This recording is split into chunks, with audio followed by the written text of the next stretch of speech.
Début d'élections matinales dans les bureaux de vote d'Amman en Jordanie. Des élections un peu biaisées que les islamistes, principal parti d'opposition, ont choisi de boycotter. En raison d'une loi électorale controversée, le gouvernement est effectivement assuré de prendre la quasi-totalité des 120 sièges de la Chambre basse du Parlement. Sans grand enjeu donc, c'est le Premier ministre du pays qui a mis le premier bulletin dans l'urne.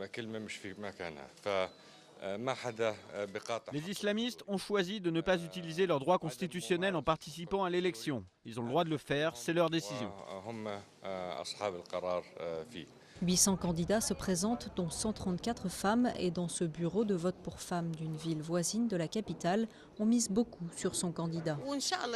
J'espère que mon candidat pourra résoudre les problèmes socio-économiques et surtout aider les jeunes à trouver du travail. Je lui souhaite d'y arriver, si Dieu le veut.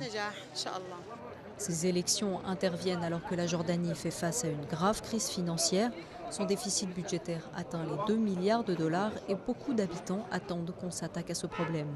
Si le nouveau Parlement élu n'a rien à craindre des voix dissidentes, il lui faudra agir vite pour contenir la situation économique du pays.